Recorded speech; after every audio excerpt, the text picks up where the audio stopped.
Assalamualaikum warahmatullahi wabarakatuh. Selawat serta salam tetap tercurahkan kepada beliau junjungan kita Nabi Agung Muhammad Sallallahu Alaihi Wasallam. Pada kesempatan siang hari ini, saya Ahmad Husni Zaini Sunani dari jurusan Manajemen Bisnis yang biasa disingkat MBS 7B akan mempresentasikan hasil laporan PPL saya yang saya adakan, yang saya ikuti pada UMKM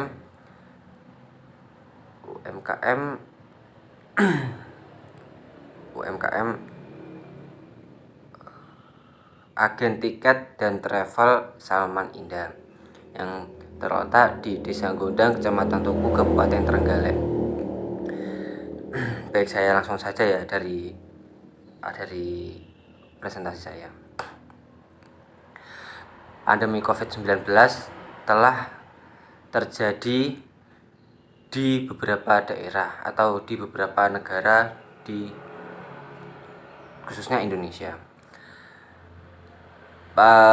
COVID-19 berlangsung di seluruh dunia. Penyakit ini disebabkan oleh coronavirus sindrom pernapasan akut berat 2. Kasus positif COVID-19 di Indonesia sendiri pertama kali dideteksi pada tanggal 2 Maret 2020 ketika dua orang terkonfirmasi tertular dari seorang warga negara Jepang pada tanggal 9 April. Pandemi sudah menyebar ke 34 provinsi dengan DKI Jakarta, Jawa Timur, dan Jawa Barat sebagai provinsi paling terpapar virus corona. Sampai tanggal 20 Oktober 2020, Indonesia telah melaporkan 368.842 kasus positif, menempati peringkat kedua terbanyak di Asia Tenggara setelah Filipina.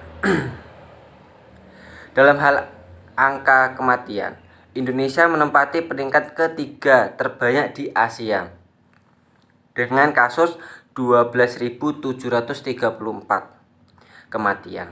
Namun angka kematian diperkirakan jauh lebih tinggi daripada yang dilaporkan lantaran tidak dihitung kasus kematian dengan gejala COVID-19 akut yang belum dikonfirmasi atau dites. Sementara itu diumumkan 2.653 orang telah sembuh, menyisakan 62.455 kasus yang sedang dirawat.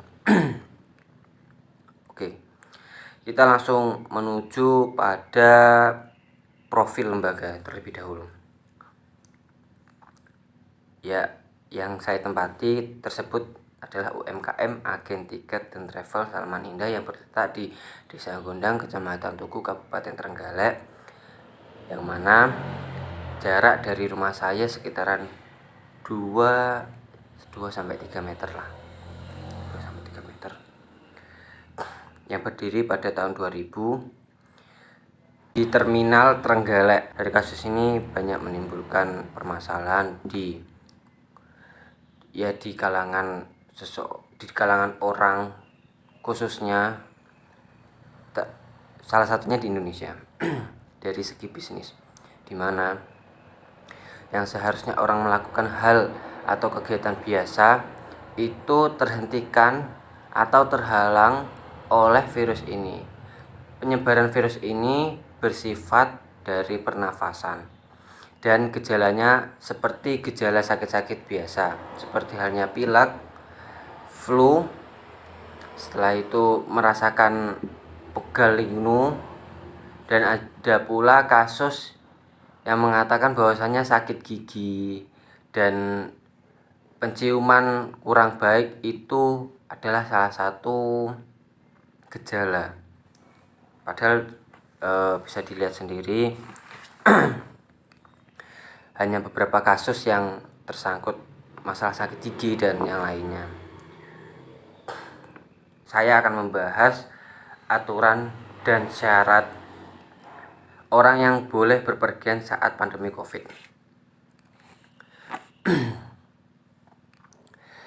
Jakarta sebagai orang yang diperbolehkan di Jakarta. Saya akan membahas peraturan yang diperbolehkan oleh pemerintah untuk berpergian antar kota ataupun antar provinsi. Sebagian orang diperbolehkan untuk melakukan berpergian ke wilayah batas negara dan administratif dengan menggunakan kendaraan pribadi dan sarana transportasi umum di saat pandemi COVID-19. Hal tertuang dalam Surat Edaran SE nomor 4 tahun 2020 tentang kriteria pembatasan perjalanan orang dalam rangka percepatan penanganan COVID-19 yang dikeluarkan oleh Gugus Tugas Percepatan Penanganan COVID. Ketua Pelaksana Gugus Tugas Percepatan Penanganan COVID-19 yaitu beliau Pak Doni Monardo. Penjelasannya, mereka yang membolehkan berpergian hanyalah pihak-pihak yang terlihat langsung dalam penanganan pagebluk virus COVID-19. Kemudian siapa saja yang diperbolehkan bepergian tersebut? Berhubungan dengan penanganan ini COVID-19, Pak Doni mengatakan bahwasanya mereka yang diizinkan berpergian antara lain pegawai negeri, sipil atau aparatur sipil negara seperti halnya TNI, Polri, pegawai BUMN, lembaga usaha, LSM atau NGO. Lalu aturan itu juga memberikan kelonggaran kepada masyarakat yang mengalami musibah dan kemalangan seperti meninggal dan serta ada keluarga yang sakit keras.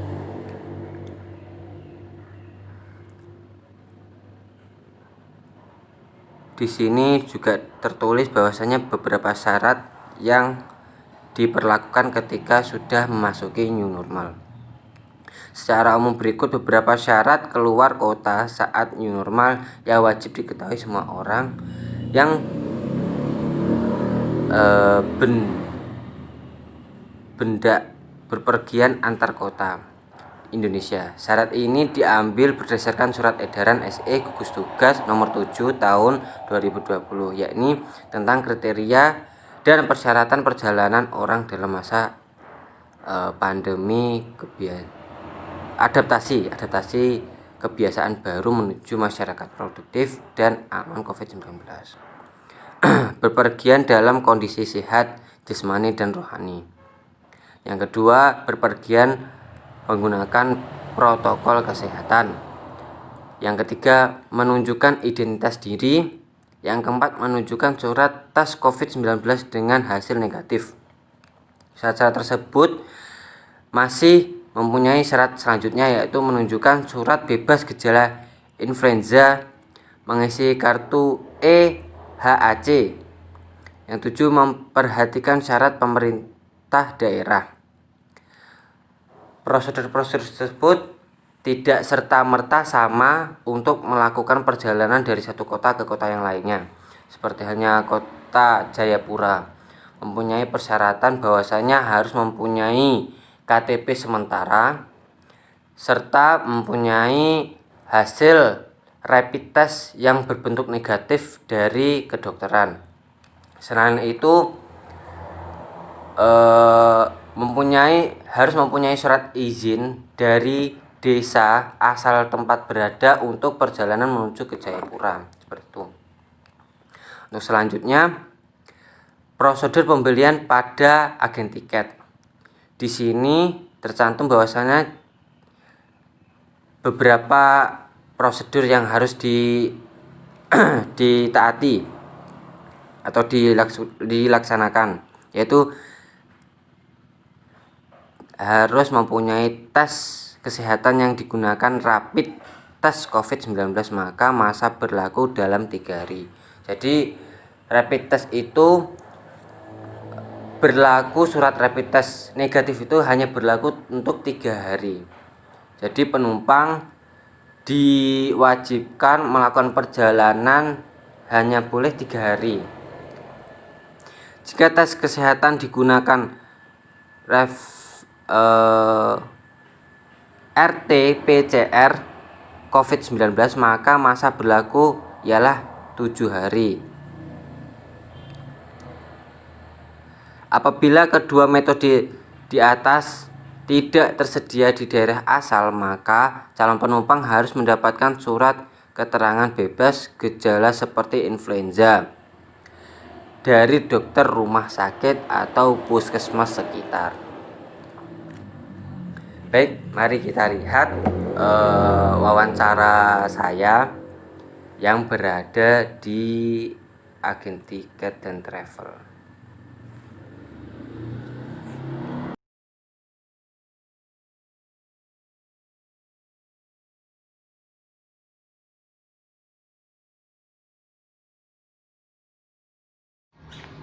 Ya, selamat siang. Bisa saya bantu? Ya Pak, saya ini yang kemarin mendaftar KPA di sini. Oh iya. Mengenai misalnya agen usaha. Duduk dulu. Gimana? Ini Pak, ada yang saya ingin tanyakan terlebih dahulu. Kan saya ini sudah meminta izin kepada Bapak untuk PPL pelatihan saya di sini. Jadi begini Pak, yang saya tanyakan di sini, pada tahun berapa berdirinya agen travel ini? Sekitar tahun 2000. 2000. Ya, 2000. Tepatnya pada tanggal berapa ya? Tanggal 28 Januari tahun 2000. Mengenai struktur organisasi atau biasanya yang orang yang melakukan perjalanan agen ini siapa saja?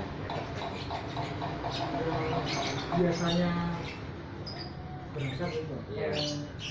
Yang melayani. Oh, yang melayani. Itu saya sendiri, ada juga Pak Agus, Pak Ijogo ada. Ada 4 orang. Yang terakhir supirnya.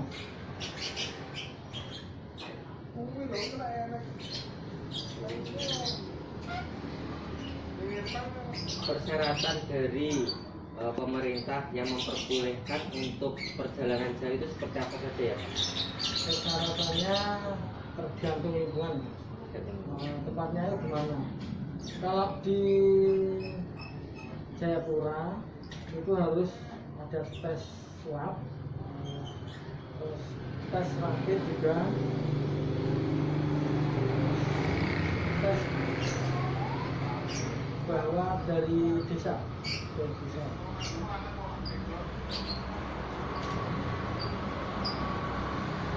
terima kasih Pak sudah sudah banyak memberitahu mengenai agen di sini.